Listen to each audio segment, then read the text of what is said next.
మా ఏపరాలు మరణించిన తర్వాత ఆ అమ్మాయికి చాలా సంబంధాలు చూశారు కానీ ఏది సెట్ అవ్వాల. అయితే మొన్న 40 రోజులు ఉపవాసంలో మరి ప్రత్యూష తన భర్త శుక్రవారం ఇక్కడికి వచ్చారు, అమ్మ దగ్గరికి వచ్చినప్పుడు మా అల్లుడు గారు అన్ని విషయాలు అమ్మతో మాట్లాడడం జరిగింది. మాట్లాడినప్పుడు అమ్మ కూడా కొన్ని విషయాలు చెప్పడం, ఆ విషయాలను బట్టి కొన్ని వారాలు ప్రార్థన చేయడం జరిగింది. అయితే అనుకోని రీతిగా గత నెలలో మరి మా శ్రీనివాస్ అయితే వాళ్ళ తల్లిదండ్రులు ఉన్నప్పటికీ ఏమీ పట్టించుకోవట్లేదు, ఆ పాప వాళ్ళ తల్లిదండ్రులు ఉన్నప్పటికీ. అయితే శ్రీనివాస్కి తమ్ముళ్ళు ఉన్నా వాళ్ళు కూడా ఏం పట్టించుకోవట్లేదు.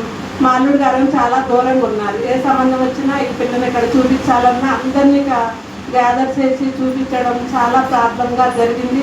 ఒక్కొక్కసారి మాట అన్న మాట వినాలనుకుంటుంది, ఒక్కొక్కసారి వినట్లు. అట్లా చాలా గందరగోళం ఉన్నప్పుడు అమ్మ దగ్గరికి వచ్చి ప్రార్థన చేయించుకొని అమ్మ కొన్ని మాటలు చెప్పి కౌన్సిలింగ్ చేసి అన్ని వివరంగా చెప్పినప్పుడు ఆయన ఒక నిర్ణయానికి వచ్చాడు. ఏదేమైనా మా అమ్మ తీసుకొచ్చింది బాధ్యతగా నేను చెయ్యాలి అని పట్టుదలతో ఉన్నప్పుడు అలాగే నిర్ణయించుకున్నప్పుడు ఆ నిర్ణయం ప్రకారం ఇలాగే ప్రార్థన చేయండి అని చెప్పినప్పుడు అమ్మ ప్రేయర్ గ్రూప్స్ అందరము ప్రార్థన చేయడం జరిగింది.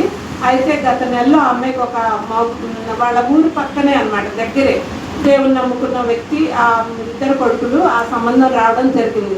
అయితే శ్రీనివాస్ నిర్ణయించుకున్నారు, ఇంకా నేను ఎవరిని పిలవను, నాది బాధ్యత, నేను తండ్రి స్థానంలో ఉండి ఆ కుమార్తెకు వివాహం చేయాలని నిర్ణయించుకున్నప్పుడు ఎవరిని వాళ్ళ పిన్నోళ్ళకి వాళ్ళకి చెప్పినా వచ్చి ఏమీ మాట్లాడలేదంట. కానీ ఆ కుమార్తెకి ఆ కుమారుడికి ఇష్టమైంది, ఆ సంబంధం సెట్ అయింది.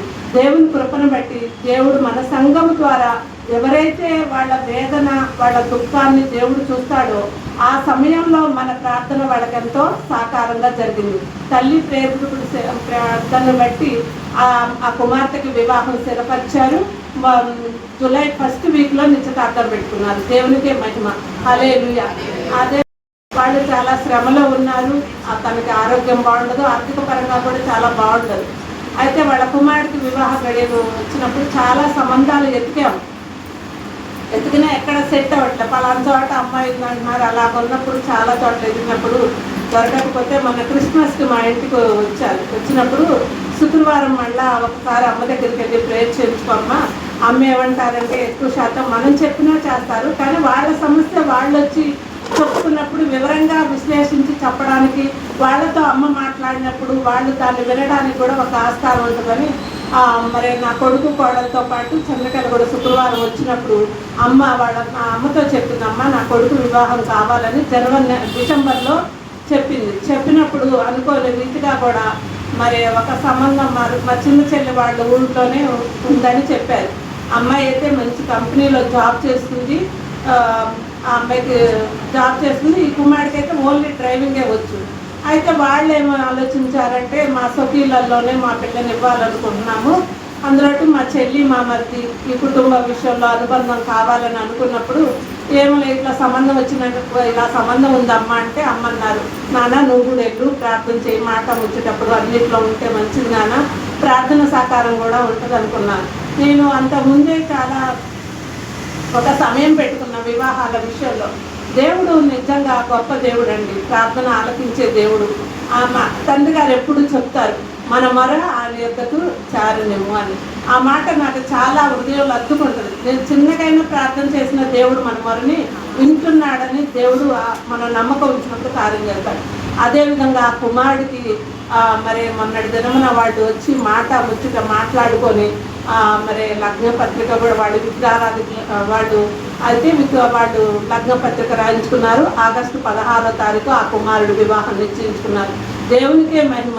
యోగ్యత లేని నన్ను ఆ 2 వివాహాల్లో కూడా నిలబెట్టి మరి నేనైతే మాట రాకపోయినా ఎలా మాట్లాడాలో ఎలా కౌన్సిలింగ్ ఇవ్వాలో అమ్మ ఇక్కడ చెప్పిన మాటలను బట్టి మరి మా చెల్లి వాళ్ళ సంబంధం మాట్లాడే ప్రతి విషయంలో కూడా దేవుడు ఉచితంగా ఆయన నోటి మాట నా నోట ఉంచి సామర్థ్యంతో జ్ఞానంతో నిలబెట్టుకున్న దేవునికే మహిమ కలుగును కాక. ఆ 2 వివాహాల కోసం నిత్యం మీరు ప్రార్థించండి. ఇంకా అద్భుత రీతిగా వివాహాలు జరగాలని. అదేవిధంగా మా శ్రీనివాస్ గారికి కొంచెం టెన్షన్ పడుతున్నారు. ఆయనకి టెన్షన్ లేకుండా ఎక్కడున్నా ఇప్పటి వరకైతే ఫోన్లోనే అన్ని సమర్థించాడు. వివాహం కూడా సొకీలందరూ ఐక్యత కలిగి ఆ బిడ్డ వివాహం జరగాలి. ఎందుకంటే తల్లి తీసుకొచ్చిన బాధ్యతని ఆయన ఆ తల్లి కోరిక మేరకు నెరవేర్చాలని పట్టుదల కలిగి ఉన్నారు కాబట్టి దేవుడు తీరుస్తాడన్న నమ్మకంతో ఉంది. దేవునికే మహిమ. ఈ 2 సాక్ష్యాలు బట్టి ఆత్మీయ తల్లి నా కుటుంబ పక్షమున, నా సఖీల పక్షమున ఏ విషయం చెప్పినా సమయం కేటాయించి ప్రార్థన చేయడానికి ఆత్మీయ తల్లికి చేసిన మీ అందరికీ నా హృదయపూర్వకమైన వందనాలు. నా సాక్ష్యం ఏంటంటే గత 2 వారాల క్రితం నాకు చాలా అస్వస్థత వచ్చింది సడన్గా.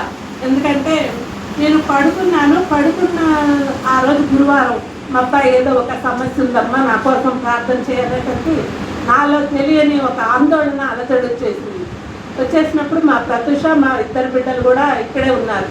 మేము నిర్ణయించుకున్నాం ఎక్కువ నేను ఏం చేస్తానంటే ఉపవాసం ఉండి ప్రార్థన చేయడానికే నా శరీరం కూడా ఇప్పటివరకు సహకరించింది. నాకు కూడా అలాంటి దేవుని కృప ఇచ్చారు అంతే. అయితే మేమేం చేసాం పొద్దున్న నుంచి పిల్లలు నేను ప్రత్యూష మా కుమారుడు విషయంలో కొన్ని అంటే ఇల్లు మారాలనుకున్నాడు. తర్వాత జాబ్ కూడా టార్గెట్ రీచ్ అవ్వాల్సి వస్తుంది. ఆ టార్గెట్ రీచ్ అవ్వకపోతే శాలరీ ఇస్తారో ఇవ్వరో అని ఒక ఆందోళన నా కుమారుడు చెప్పాడు. ప్రభా ఏదేమైనప్పటికీ నీ చిత్తమే, నాకైతే తెలీదు, నిన్ను కన్నాను, పెంచేవాడో పోషించేవాడో నీవే, ప్రార్థించుట నా వంతు, కార్యం చేసేవాడో నీవు అనుకొని ఆ రోజంతా గురువారం అంతా ఉపవాసం ఉన్నాం. పిల్లలు 4 ఉంటే ఈ పిల్లలు కూడా ఎందుకో ఏమి తిన్నా, పసిపిల్లలు కూడా తండ్రి గారు ఎప్పుడు చెప్తారు బాల్యం నుంచే వాళ్ళకి. తండ్రి గారు వచ్చాక నాకు బాగా కొన్ని విషయాలు అద్దుకున్నాయి. పిల్లలకి ప్రార్థన నేర్పాలి, ఒక ప్రదేశం వాళ్ళకి ప్రతిష్ఠించాలి అని. నేను ఇద్దరికి కూడా ఒక చిన్న ఒక క్లాత్, ప్రార్థనకి ఒక క్లాత్, ఒక కొత్త నిబంధన బుక్ వాళ్ళకి ఇవ్వడం జరిగింది. వాళ్ళు కూడా లేవంగానే ధమాలు పడిపోతారు, అది వేసుకుంటారు, పడిపోతారు, ఏం చెప్తారో తెలియదు. యేసయ్య స్తుతులయ్యా స్తోత్రాలు అనాలి. అలాగే మేము ప్రార్థన చేసాం. ఆ నైట్ అంతా బాగానే ఉంది. నైట్ 7 to 4 భోజనం చేసి పడుకున్నాక నైట్ తెల్లవారుసాము నాకేం తెలియట్లా, ఇల్లంతా తిరిగిపోతుంది. నేను పడుకున్నప్పుడు అసలు నాకు భయం వేసింది, ఏంటి ప్రభా ఇలా. అంతకుముందే మేరీ గారికి ఆ సిచ్యువేషన్ నా కళ్ళల్లో కనబడింది. అమ్మ నాకు భయం వేసి లెగిస్తే వాంతి అయిపోతుంది, కడుపులో తెములుతుంది.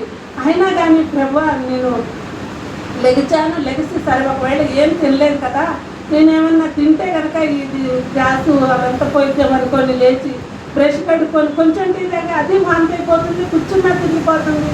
చాలా సఫర్ అయ్యా ఆ 2 అవర్స్లో. ఈలోపు మా అమ్మాయి మా కొడుకుకి కోడలికి ఫోన్ చేస్తే బీపీ చూస్తే బీపీ ఉంది. మా కోళ్ళంది బీపీ ఎక్కువ ఉంది, తీసుకెళ్ళొదినా అంది. నాకు భయం వేసిపోయి నేను అప్పుడు దేవుడు నాతో దేవుని ఒక మాట నా గుర్తు, నీ స్పర్శతో నన్ను తాకు ప్రభువా, నీ ఉనికిని నాలో చాటుకో ప్రభువా. నా 2 మాటలు తండ్రి గారు చెప్పిన నా గుర్తొచ్చి ఒక్క నిమిషం నేను అలా మంచం మీద పడుకొని ప్రభువా నీ స్పర్శతో నన్ను తాకయ్యా. నేనైతే మెడిసిన్ అంటే నాకు చాలా భయం, ఇంజక్షన్ అన్నా చాలా భయం. ఆయన అనుకున్నాక దేవుడు ఆ 2 నిమిషాలు ఆగిన తర్వాత మళ్ళా మా ప్రత్యూష ఉంది. నేను అన్న అమ్మ వద్దులే, ఇంకా చెమట్లు పడుతున్నాయి, వాంతులు అయిపోతున్నాయి, హాస్పిటల్కి వెళ్తామంటే రమ్య గారికి ఫోన్ చేసింది. డాక్టర్ ఎవరన్నా కావాలంటే రమ్య గారికి గుర్తొస్తాను. అక్కడ ఫోన్ చేసిన ఆ డాక్టర్లు ఎవరు రానన్నారు. రాననేసరికి ఎట్లా నేను వెళ్ళలేకపోతున్నా, ఇంట్లో ఎవరు లేరు. ర్యాపిడో బుక్ చేసుకొని గబ్బగా అక్కడికి వెళ్ళాక ఆయన చూస్తే బీపీ నార్మల్గా ఉంది, షుగర్ టెస్ట్ చేస్తా అన్నారు. నా గుండెల్లో దడ వచ్చేసింది.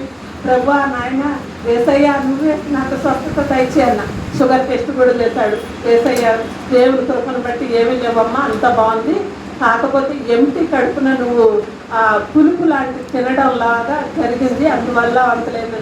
దేవుడు నిజంగా అండి ఆయనకి ఏమిచ్చినా రుణస్థలమే. మనం ఆ సిచ్యువేషన్లో నాకు అనిపించింది ఒకటే, ఆ భర్త డ్యూటీలో ఉంటారు, ఆ పిల్లలు దూరంగా ఉంటారు, నేను ఒక్కదాన్ని ఉన్నా. ఆ సిచ్యువేషన్లో ఎవరికి చేయగలుగుతామో తెలియదు. అంటే మన చుట్టుపక్కల అంత మంచివాడే సహకారంగా వస్తారు, కానీ ఆ సిచ్యువేషన్లో ఫోన్ చేయలేని ఆందోళన కూడా ఉండదు. కానీ ఆ సమయానికి నా బిడ్డని నా కొరకు సిద్ధపరిచారు దేవుడు. దేవుడు ప్రతి వాక్యం మనని ఒక ఆపదలో ఆ వాక్యం మనని వెంబడేస్తుందండి. అది నేను గమనించుకున్నాను. దేవునికి ఆ దినం దేవుడు సంపూర్ణమైన సత్కరించారు. అమ్మ ఎప్పుడు చెప్తున్నారు నువ్వు ఉపవాసాలు తగ్గించాలన్నాను, పేరుని బట్టి కూడా అంటున్నారు.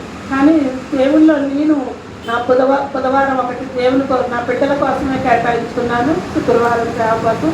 ఆ 2 విడిచి కూడా దేవుడు ఆయన కొనసాగిస్తాడని చిత్తంలో ఉండదు. దేవుడి 3 సాక్ష్యాలను బట్టి దేవునికి మహిమ. మరి ఆత్మీయ తల్లికి, తండ్రి గారికి, నా కుటుంబం నిమిత్తం మీరందరూ ప్రార్థన చేశారు. నా బిడ్డల వివాహాలు, నా ఆడపడుచు వివాహంలో, మరి నా చెల్లి కుమారుడు విషయంలో మరి సంఘం కూడా ఎంతగానో ప్రార్థించింది, బంధువులు కూడా ప్రార్థించారు. ఆ 2 కార్యాలు చేసిన దేవునికి మహిమ కలుగును గాక. అయితే ఒక చిన్న విన్నపం అండి. మరి తక్కువ ఖర్చులో మా చెల్లికి అప్పు అవ్వకుండా నేను దేవుడిని అడుగుతున్నా. వాళ్ళు ఇచ్చే దానిలోనే చాలా జ్ఞానం కలిగి ఆ వివాహం జరగాలని ప్రార్థిస్తున్నాం. మీ అనుదిన ప్రార్థనలో కూడా ప్రార్థించమని కోరుతున్నాను. ఈ చిన్న సాక్ష్యం దేవుడు దీవించును గాక. ఆమేన్.